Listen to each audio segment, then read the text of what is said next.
Streaming. Okay, great. Well, thanks everyone for coming, both here and at home. My name is Ken Pruitt, and I am the Sustainability Director for the town of Winchester, a role that I've been in since October 12th of last year, not that long. Prior to that, I was the Energy Manager for the town of Arlington, actually a pretty similar job, just with a different kind of title, for 4 years. And before that, I was the Executive Director of the Environmental League of Massachusetts in Boston. And I won't list all the other positions. I've done a few different things over the years, and delighted to be your Sustainability Director here in town. And so we have, I have multiple slides for you, and let's just jump right into it. Right there you see Right Lock Farm with 2 barns covered in solar panels, and that's the cover of our 2020 Climate Action Plan, which I'll be telling you more about tonight. So I was mentioning a little bit about myself. The position before I was hired was created by town meeting in June last year. The position is focused on climate change. Sustainability can mean a variety of things, and it does in my position as well, but it's focused on climate change. And my role is primarily to lead implementation of our 2020 Climate Action Plan, which I'll tell you more about as we go through the evening. Also to maintain and update the town's greenhouse gas inventory. That is the report of how much climate changing, planet warming, carbon pollution that we emit in each year, and I'll tell you a little bit about that. Also, it's actually in my job description to change town culture around climate.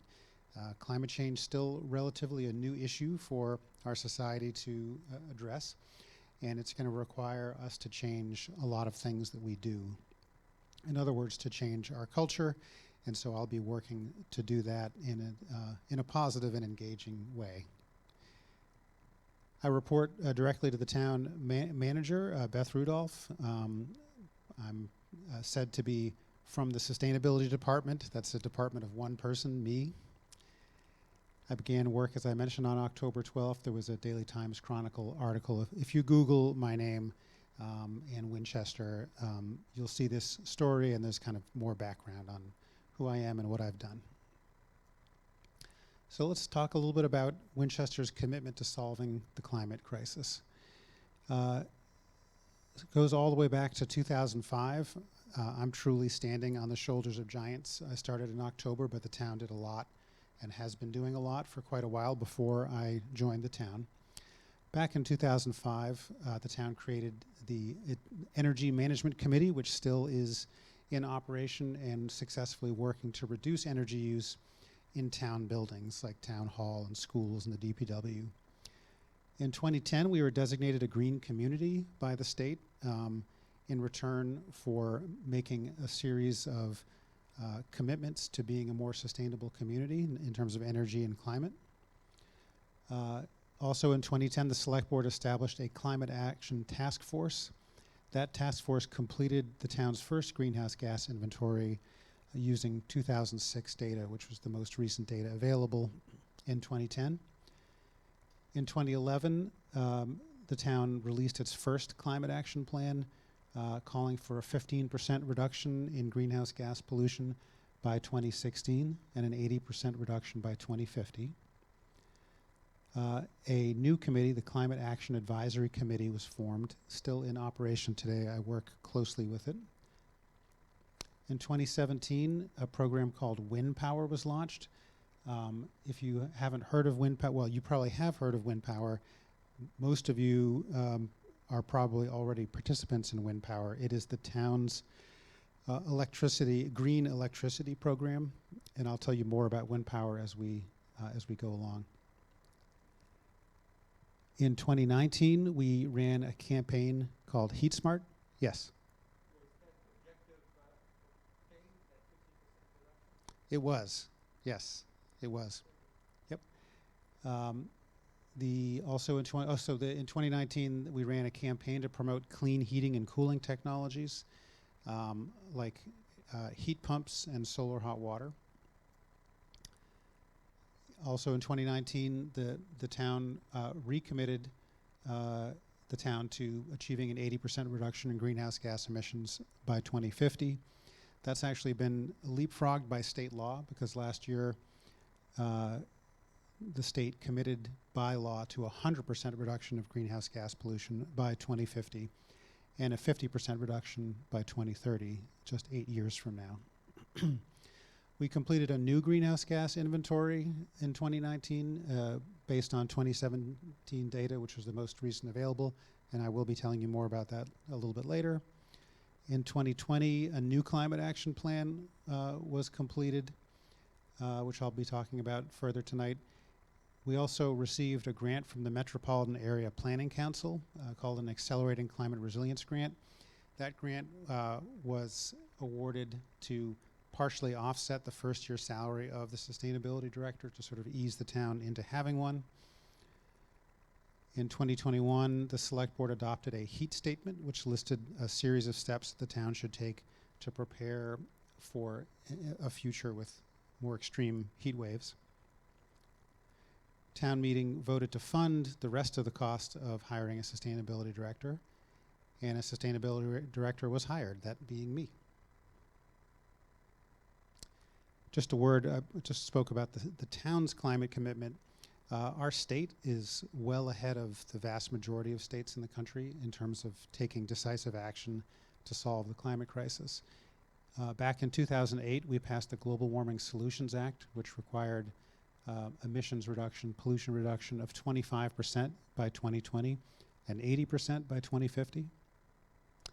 In 2020, I won't read all of those words, but the governor and his administration committed the state to net zero by 2050, but that was more of essentially an executive order which could be overturned by a future governor. So in 2021, the state legislature passed a law called the Next Generation Roadmap for Climate Policy, which made it state law to reduce greenhouse gas pollution 100% by 2050, as well as interim targets 50% by 2030, 75% by 2040. One of the most, we're one of the most forward-leaning states on climate. Okay, I promised to tell you what we found in our 2017 greenhouse gas inventory. The town emitted from all sources, homes, businesses, people driving vehicles, you name it, 175,000 metric tons of carbon dioxide equivalent. It's mostly carbon dioxide, but there are other greenhouse gases like methane and nitrous oxide, and that they get sort of normalized to the equivalent of carbon dioxide. That's where you see that 175,000 ton number. That works out to be about 7.6 tons for every man, woman, and child in town. And by the way, we have about 7,000 buildings in town also. Where does that come from? Like most of the communities around us, it's mostly from buildings, from heating and cooling buildings, with the next biggest category being transportation. And those two account for almost all of it. In most communities around us, it's kind of a 60-40 split between buildings and transportation, and it's the same here. And we're an overwhelmingly residential town, not a lot of commercial property. And so as you can see, fully 3/4 of greenhouse gas emissions are coming from the residential sector, 18% from commercial, only 3% from municipal, the schools and other town buildings, and 3% from other, which is a hodgepodge of a bunch of things. Okay, the climate action plan that was finalized for 2020 committed to reducing carbon pollution 80% by 2050. That's in line with the select board commitment to do so. In reality, I think we're now committed to 100% de facto because the state has committed to that as well. It's in the area of energy supply, buildings, transportation, and solid waste.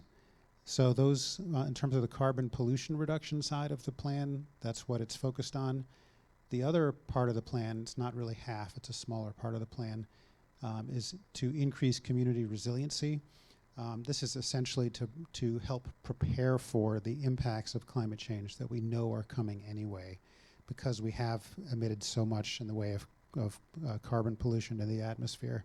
So we want to prepare for increased heat and drought, more intense storms, rainfall, snowstorms, more intense flooding.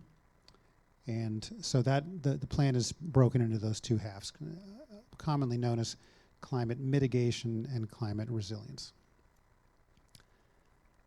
So this, on the climate mitigation side, the greenhouse gas pollution reduction side, we have three key concepts or strategies to getting to carbon neutral in town. First is to maximize energy efficiency in buildings. You want to make your homes and your businesses as well insulated and airtight as possible so you're not wasting energy. The second thing you do is electrify everything. So whether it's space heating, water heating, or cooking, you don't want to be burning anything in your house.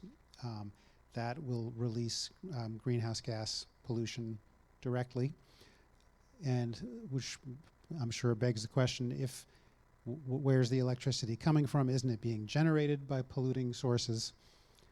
I'm sorry, before I get to that, in addition to buildings, you also want to electrify transportation, so that essentially the only power, the only energy source we're using in town is electricity. And then you want to supply that electricity or source it from carbon-free sources. So that would be, for example, wind power, solar power. It actually includes nuclear power, which I know is controversial, and it has, nuclear power does have drawbacks, but we have existing nuclear power plants within New England, and they are producing anywhere between 20 and 30% of our electricity without greenhouse gas emissions. So as we work to ramp up our renewable generation like wind power, nuclear power remains an important component of our energy mix. So how do we promote carbon-free electricity in town? For one thing, the state has a law called the Renewable Portfolio Standard. So the state requires that all electricity supplied within Massachusetts has a minimum content of renewable energy. Right now, that's 20%. We want it, and it's increasing every year. We want it to simply increase faster. It's not increasing fast enough. We can advocate with the legislature to do that as a town, and we are. We also want to green Winchester's electricity supply locally, and we can do that through our wind power program, which I'll tell you more about as we go through the evening, and that you're already participating in very likely, but you can participate at an even higher level. So you remember I said there's three key pillars to the town's climate action approach for eliminating greenhouse gas emissions. The first is maximizing energy efficiency, then it's electrifying everything, then it's greening our electricity supply. Maximizing energy efficiency, fairly straightforward. You want walls to be insulated. You want leaks to be eliminated around windows and doors, anything causing a draft in the building. You want to hold the heat in during the winter and hold the cool in during the summer when you're air conditioning. This is a little bit of a technical slide, but essentially what it's showing is that energy efficiency of homes are based on a HERS rating system, home energy rating system. In 2006, the average new home was at 100 on that scale. Right now in Massachusetts, new homes are being built with about a 51 score, so almost a 50% drop in energy use per square foot in buildings. We want to get down to net zero, but we're on the way, and we subscribe to or require a building code, a building energy code called the Stretch Energy Code. It's a state code that many communities use, and we do as well. That code is going to drop by more than another 10 points starting in January of 2023 if the current state draft code is approved. So homes are going to get even more new homes will be even more energy efficient, which is an important thing. Other things we're doing, the town already has a 2009 energy efficient building policy for municipal buildings, requiring them to be highly efficient. We are working to revise that this year, and I anticipate that not only will it require municipal buildings to be very efficient, but also all electric, so no on-site combustion of fossil fuels, which will be a major step forward. And we're already pursuing that for the new Lynch Elementary School, currently under design, which will have what's called an energy use intensity, or EUI, of 25 or lower. I won't go into the technical definition of that, just trust me, 25 is very low. The building will be extremely energy efficient, and we're also planning for it to be heated and cooled exclusively with electric heat pumps, so no on-site combustion of fossil fuel in the new Lynch Elementary School. We're also working on a new town website, the Sustainability Department website. And for those of you here in person, I've handed out a sheet with references on it. The second one down is the address for that Sustainability Department website. It has kind of a curated list of the best resources to learn more on all the topics we're talking about tonight. In addition to that, Mass Save is a electric and gas utility run program that we all contribute to on our utility bills. You can get a free energy audit through Mass Save, and I encourage you to do so if you have not done so recently. A Mass Save expert will come in and identify areas where you can have better insulation, more air sealing, and other ways to improve the energy efficiency of your home.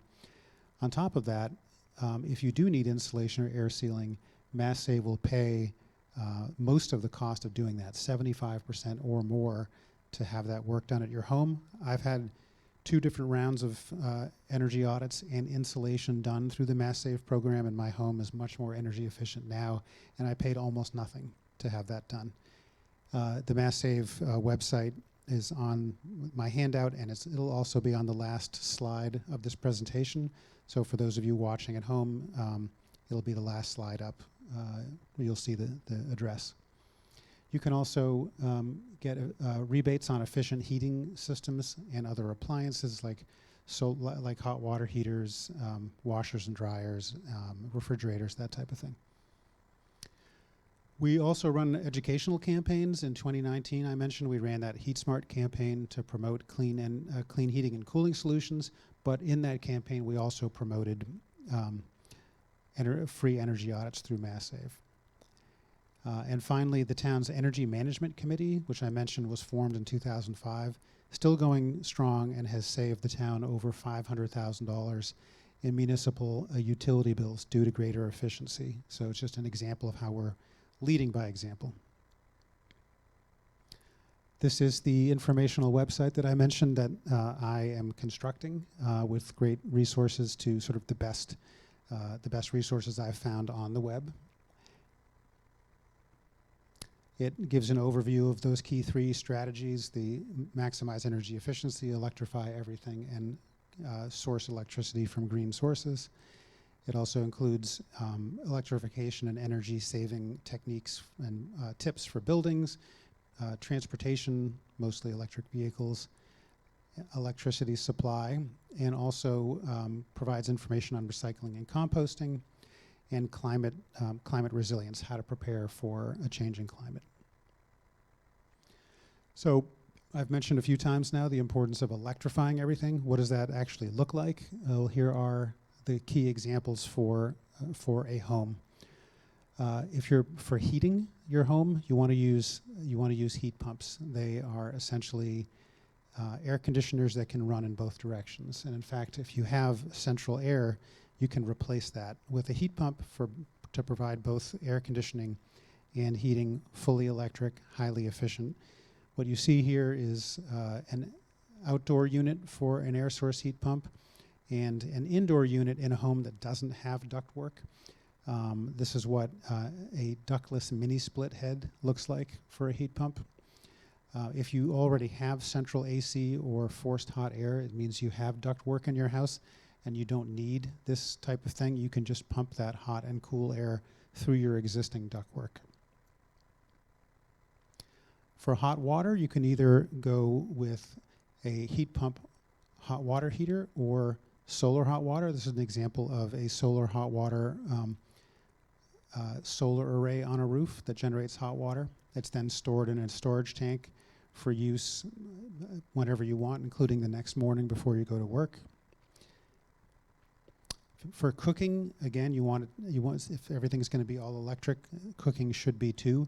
You can either have an electric stove with the kind of electric resistance rings that get red hot, but you can also use an induction stove. It's a more new type of stove. We have one at home, highly efficient. It works with actually a magnet that heats up the pot or the pan, but does not heat up the air. In fact, once you can push the pan out of the way and almost immediately touch the surface and it's not hot. It's kind of space age, but very efficient, uses very little electricity, heats things up very quickly, and of course you don't get the indoor air pollution of burning natural gas in your kitchen. Plus your kitchen doesn't get so hot when you cook in the summertime.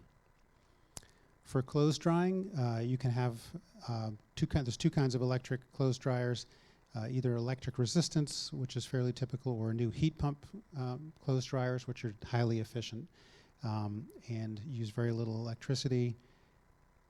For landscaping equipment, for lawnmowers and leaf blowers, increasingly there already were corded versions of these of this equipment, and now there are increasingly effective battery-powered lawnmowers and leaf blowers. I keep talking about heat pumps. Within that, there are two major kinds of heat pumps. One is an air source heat pump. I mentioned earlier this is an outdoor unit to an air source heat pump and an indoor head for one. They have a lower upfront cost than the other kind, which is a ground source heat pump, and I'll explain that in a moment. They're less efficient when it gets really cold outside, but unlike what you'll hear some people tell you, in the past it was true that heat pumps did not work below maybe 30 degrees Fahrenheit in New England.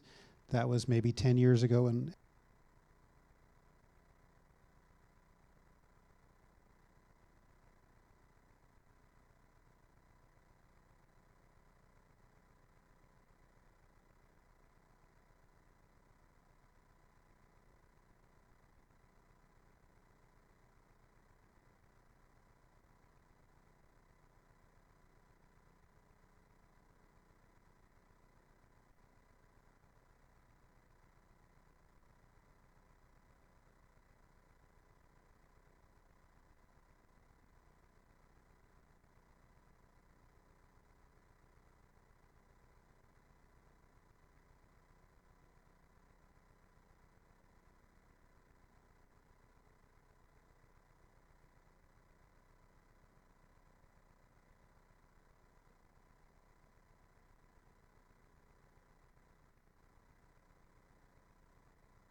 Testing. Oh, we're back. We're back. Okay.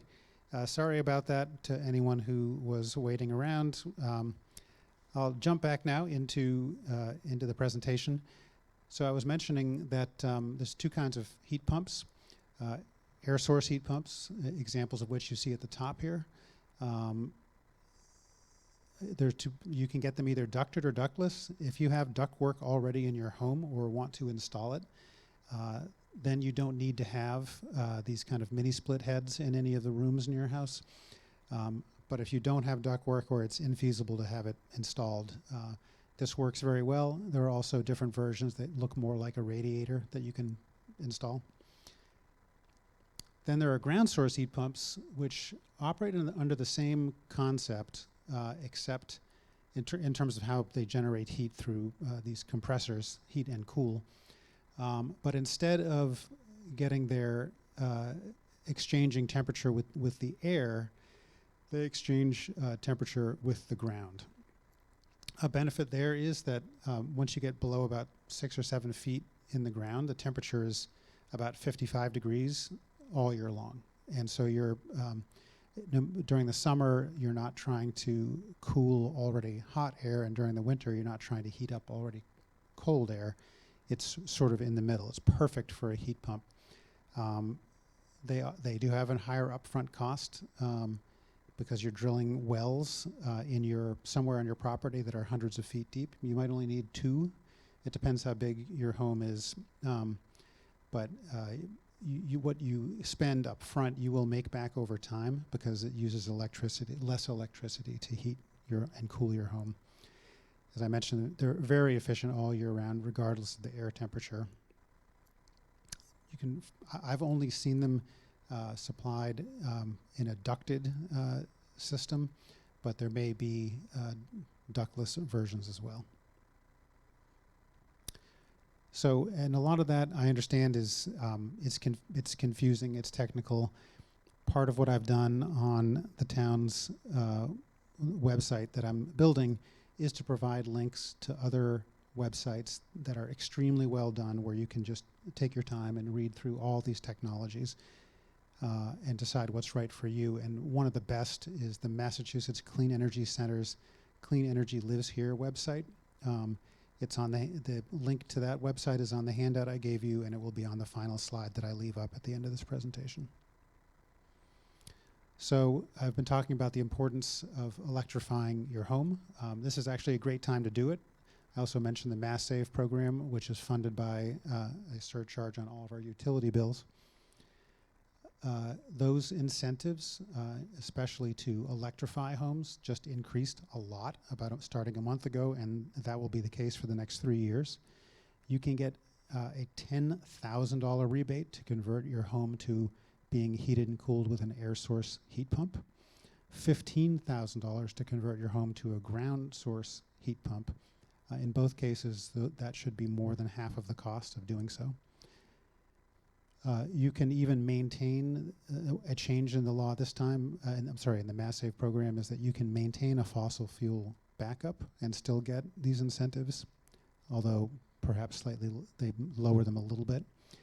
And these incentives used to be only available if you heated with oil or propane. It's now available even if you currently heat with natural gas. You can also get rebates for other things. I mentioned insulation and air sealing. And efficient appliances like heat pump water heaters, dryers, programmable thermostats, and other things. There's also incentives if you're building a new house, pretty substantial incentives to make them highly efficient and all electric. And a link to the Mass Save website is on the handout and will be on the final slide. So I mentioned the importance of electrifying your home, but transportation is 36% of Winchester's greenhouse gas emissions. We have to electrify that also. Of course, even better is walk or ride a bike, but if you're going to be driving, you are encouraged to have an electric vehicle. There's 2 kinds of electric vehicles. There's a wide variety of everything, but 2 dominant, a big division in the kinds of electric vehicles are a battery electric vehicle, or BEV, where the only power source in the car is a battery.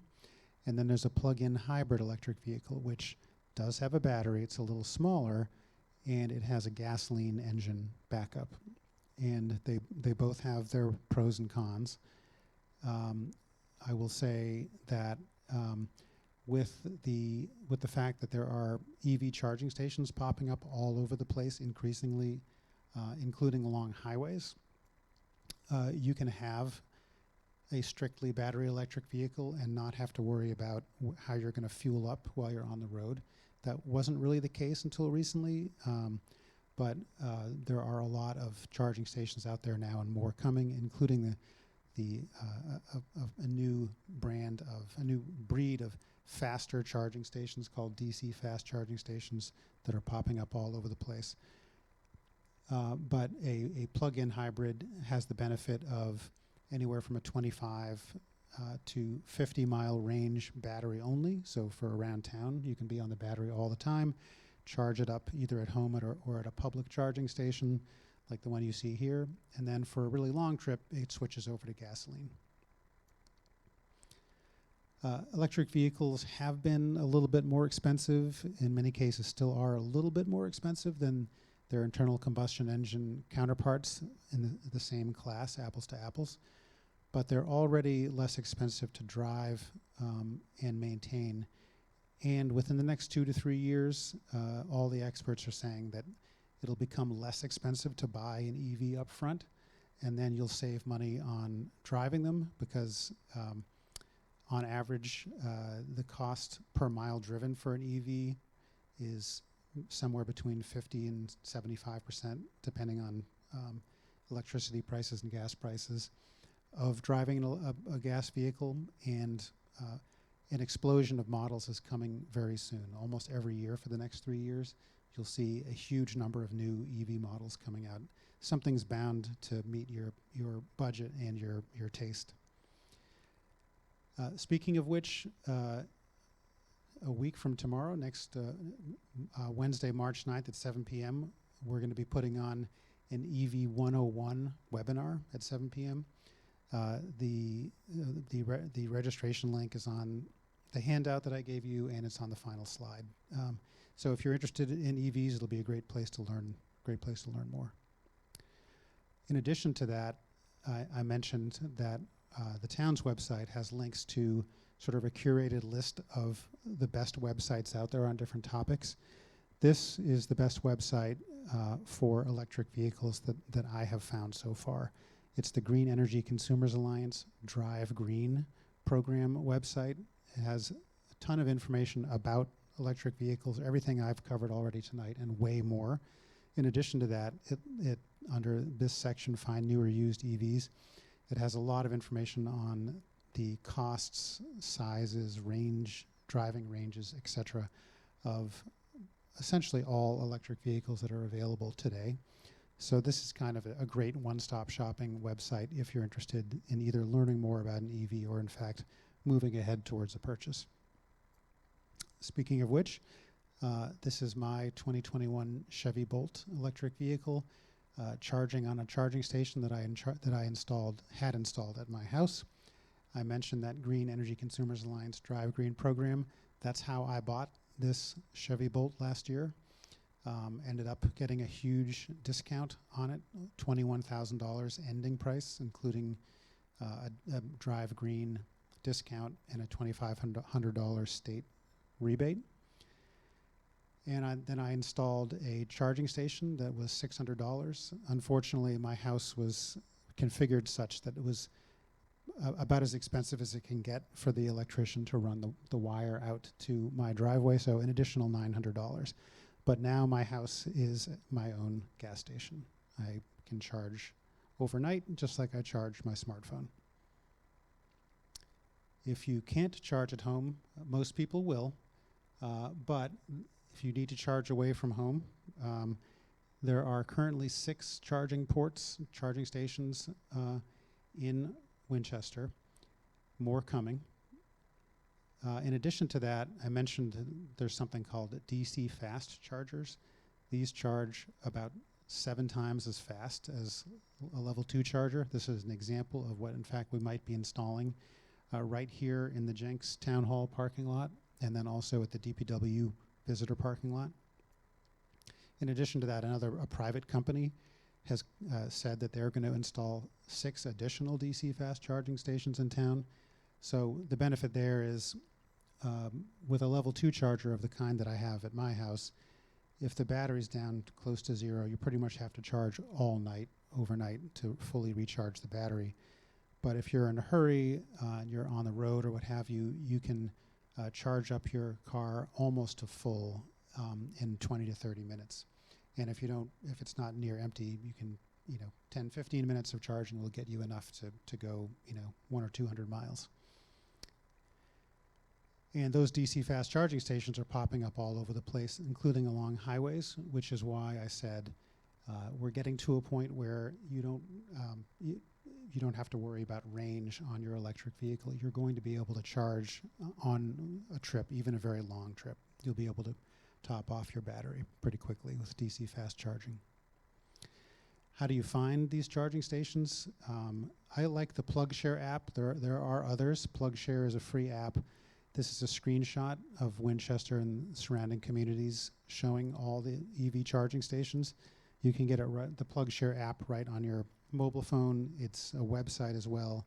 It'll show you which stations are available, which stations are being used, and their repair status. So I mentioned the third pillar of the town's efforts to decarbonize is to make sure that the electricity that's powering everything is coming from clean sources, at least non-emitting carbon-free sources. And we are advocating for the what's called the Renewable Portfolio Standard. It's the state's law that is requiring a certain amount of renewable electricity in the electricity supply. As you can see, the amount is going up steadily. We're in a period that's going up 2% a year right now. From 2025 to 2029, it's going to go up by 3%. I think it'll go up 3% after that, more like this, but at present the law phases out at 2029. The point is, New England's energy supply, and especially in Massachusetts, is already a lot cleaner than many parts of the country, and it's getting cleaner pretty fast. I won't go into this part too much. It's a little technical. Yeah, so we're looking at present, if we do nothing else, that 60% of energy supply in Massachusetts will be fully renewable by 2050. That's not even counting nuclear power that is non-emitting. But we need to do better than that, and the town is working on that. So this is just another example of the fact that at present, when I took this screenshot on Saturday on my iPhone, 33% of our energy supply at that moment, at 2:06 p.m., was coming from nuclear power. 12%, well, when you include hydro, really 20% was renewables. Only 40% was natural gas, very little coal and oil. The point is, again, that our electricity supply is already pretty clean, and it's getting cleaner all the time, which is why it makes sense as a strategy for us to try to electrify everything that we do. Now, another way that we can directly increase our renewable electricity supply in town is through the town's wind power program. This is not some separate commercial scheme. This is a town-designed program, and it was launched in 2017. By default, if you've done nothing, you're on wind power in town, and at the default level, which is 10% more renewable energy than the state requirement, so 30% this year, and going up 2% each year after that. But on top of that, if you want to go all the way to 100% renewable electricity, you can subscribe to Wind Power 100. It's only 2 cents roughly per kilowatt hour more than the standard product, which is about 11 cents per kilowatt hour. And Fritzie Nace is here, sitting over there. Those of you watching from home can't see her, but she is here to help any of you sign up for Wind Power 100. It's very easy to do. It'll take 2 or 3 minutes. So at the end of the talk, I encourage you to go over and meet with Fritzi, and all she needs is your name and address, and she can sign you up for 100% renewable electricity, which you can also do through the town's website. And the link to that will be on my final slide. Just not going to go into this. It's just another example, another demonstration of the fact that our electricity grid is greening steadily and will continue to do so. This is just the history of people who've signed up for that Wind Power 100 program that I just encouraged you to enroll in. It's been steadily increasing, and we hope you'll be part of that increase. Here's some of the ways that we've been advertising Wind Power 100 around town. If you sign up for Wind Power 100 and would be willing to host a sign in your front yard, Fritzi will get one for you. Another way to green the electricity supply locally is to put solar panels on your roof. On the right here, you see a Winchester home with solar panels on the roof. On the left, you see the DPW facility with a solar array on it. There are a number of good local installers in the region. On top of that, one of the links on the resources page I gave you in the final slide has the Energy Sage solar quote aggregator website. It's used by a lot of people, including municipalities. It's well trusted, and it's a way to find solar installers that are pre-qualified. You can either own or lease, depending on your preference. If you own it, you pay for it up front and get all the benefit. Leasing it, you get a little bit less benefit, but the company that owns the panels on your roof will take care of any maintenance issues that might arise. So there's that benefit. Another option, if you don't do Wind Power 100, it's really the main reason to do this, and you can't do solar panel power on your roof because maybe it's maybe you're in a rental or a condo or there's too much shade. You can do something called community solar, which is where they put a large solar development somewhere else, and you subscribe to it. You essentially buy a piece of that offsite solar array. And then you get an offset on your bill as if it were on your roof. So you get a financial benefit, and you know that you're part of putting more green electricity onto the grid. The Massachusetts Clean Energy Center has a great website on community solar. It's on the resources slide at the end.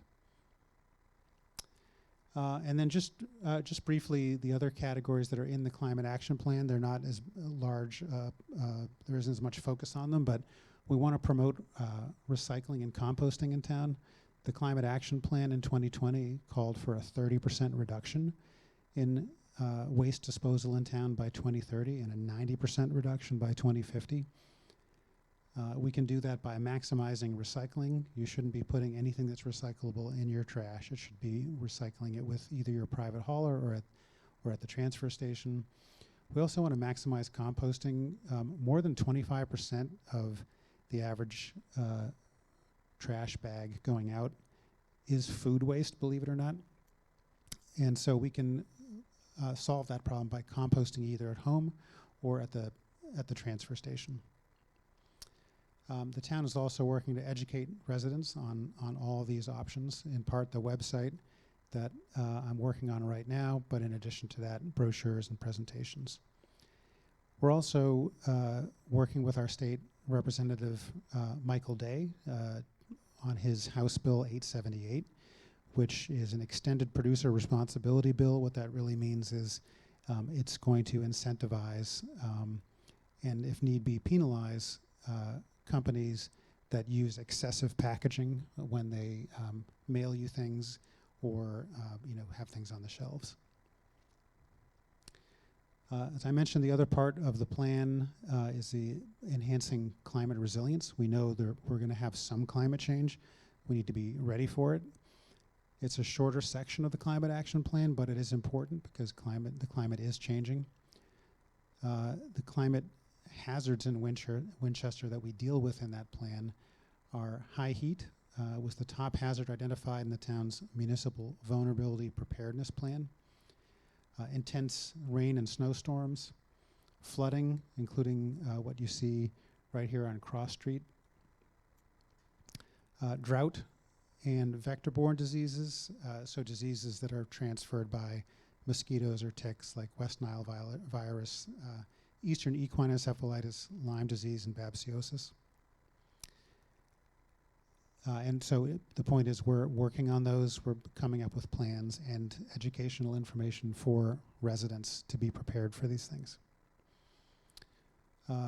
Enhancing climate resilience, some of our strategies. We're working on a heat response strategy for the town right now. So resources and information on how to prepare for a future that is hotter, especially people who might be more vulnerable and might not have air conditioning at their home. How do we get them to cooling centers during a heat wave? How do we get them window air conditioning units if they can't afford them, that type of thing. The sustainability website, again, that I'm working on has is going to have a lot of information on climate resilience. We're going to do public education presentations and campaigns on this topic. Plus, we need to move to green infrastructure. So preserving and enhancing tree cover is important. It can be 10 degrees or cooler underneath a tree canopy on a street than if there isn't a tree canopy. That makes a big difference. Stormwater, it's important to have as much of that go into the ground instead of running off on the surface or being shunted into rivers and streams and ponds. That's where flooding comes from. You can avoid flooding by getting a lot of that to go into the ground, as you see here, with an infiltration trench. And I promised there would be a slide with key resources.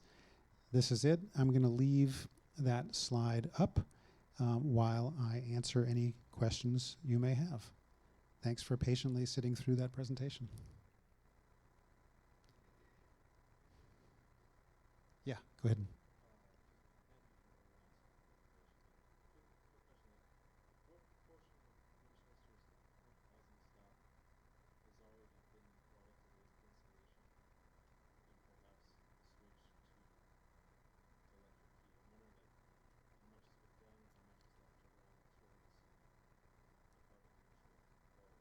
It's a great question. The question for those at home was, how far have we come in terms of ensuring that Winchester's current housing stock is well insulated and made fully electric to help achieve this net zero goal? The answer is that we have a long way to go. On the insulation and air sealing side, that's a better story. Homes built, starting in the 1980s were much better insulated. A lot of homes have been built since then. Any new home being built today is actually very well insulated and will become more so as the building code strengthens. In addition to that, a lot of people have had home energy audits and have had their homes insulated and air sealed. That still needs to continue. There are still a lot of poorly insulated and drafty homes in town, which is why I encourage everyone to get a free home energy audit through MassSave. In terms of electrifying buildings, that's where we have a very long way to go. The vast majority of homes are heated with natural gas followed by oil, and it is this is a relatively new concept. I mentioned that until about a decade ago, heat pumps weren't really designed to work well in cold climates. Nowadays, cold climate heat pumps are excellent, they're affordable, and they work very well essentially no matter how cold it gets here, whether it's an air source heat pump or a ground source heat pump. But this is part of why we wrote the Climate Action Plan, part of why I'm standing here giving this talk, part of why we're producing the website. We need to move towards electrifying everything, and we have a very long way to go. In many ways, we're just getting started. One bright spot, it's going to be much easier to electrify transportation than homes. People have cars for 5 to 10 years, then they turn over. Electric vehicles are simply a superior machine to an internal combustion engine vehicle. Increasingly, people are going to be purchasing them not because they're an environmentalist, but because they're just a better vehicle that will save them money and be more fun to drive and serve as a backup battery for your house. I mean, there's all kinds of benefits from EVs. So I think the 36% of greenhouse gas emissions in town from transportation is we're going to be able to drive that down to zero, maybe in 20 years, whereas homes, I think, are going to be the work of a generation. But we got to get started. Yeah. Yes, go ahead.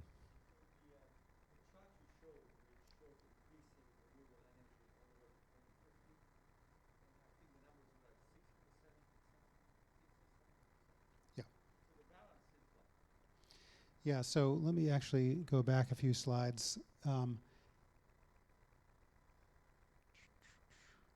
with me here. I like going one line at a time so people are only looking at the most recent thing, but then moments like this happen. Okay, so on the one hand, this is the renewable portfolio standard. It shows the required increase by state law in what's called Class 1 renewable energy. That's basically solar, wind, and hydro produced by power plants built after 1997 in New England. It's kind of a very specific, very green source of electricity. It's kind of like the gold standard for renewable electricity. And as you can see here, under current state law, we'll get to 60% by 2050. That's still pretty good compared to a lot of states, but it's not perfect. However, if you look at this, in addition to the Class 1 renewables, which is what you see here, plus the extra 10% of Class 1 renewables that you get by being part of wind power, even at the default, this blue down here are a set of other sources of clean energy that just don't qualify for being designated as Class 1. This is mostly nuclear power and older hydropower facilities that are older than 1997. So, but this, what you see in the blue here, is still not emitting greenhouse gas emissions. So in reality, even by 2030, we'll be at, what does this look like? Even by 2030, we'll be at 60% or so. And with the extra 10% of renewable electricity in Winchester that you get through wind power, we'll be up a little bit over 75%. We'll actually, so if you extrapolate this out over time, we'll be close to 100% non-greenhouse gas emitting electricity in Winchester by 2050, even though we'll only be at 60% potentially Class 1 renewables. So it's actually kind of a positive story from that standpoint. Let me go back to the resources slide so people have that.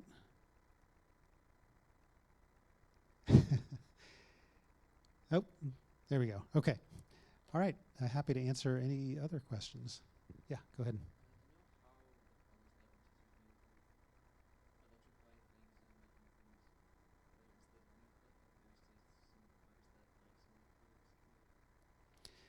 Yeah, we're doing, within Massachusetts, we're doing a pretty good job. There are some communities that have pushed harder and faster, including Cambridge. Somerville's done a good job.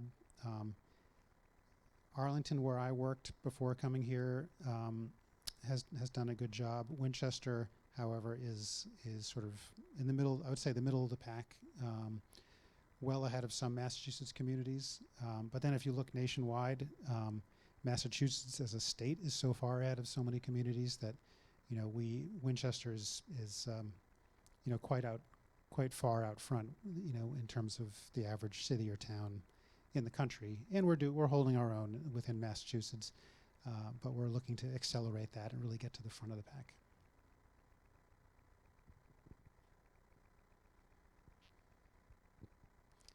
Any other questions? Don't forget to see Fritzy on your way out and sign up for Wind Power 100. Yeah. Yep. Oh, you have central AC at home? Okay, yep.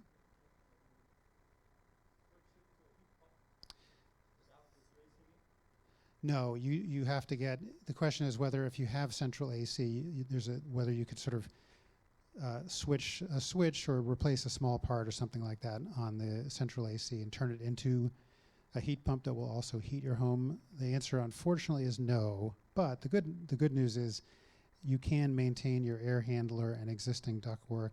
Really, all you need to do is replace the condenser, the outdoor unit, which you periodically have to do anyway with a central AC system. So I've seen people do that for $5,000-$6,000. They've replaced just the condenser unit, and now they have a heater in addition to an air conditioner, and they can stop using their natural gas or oil heater.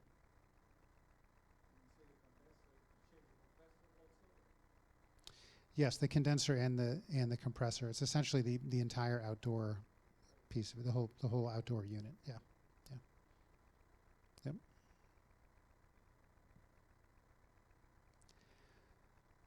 Well, if there aren't any other questions, maybe we'll end there. I'll leave this up on the screen for anyone at home who wants to jot down any websites for anything I've spoken about. But thanks so much, everyone, for coming or for watching. This has been a lot of fun.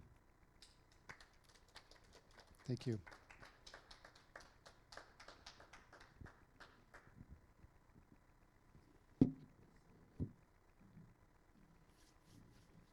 Yeah, good question about where we are compared to other towns. That's why I'm here. We're gonna get out front. Yeah. Ah, right, exactly. Everything will change now. This question, not quite related to your talk, but Yeah. it was water level rising and all that. Yeah. Um, Oh, I would should put this on. would that affect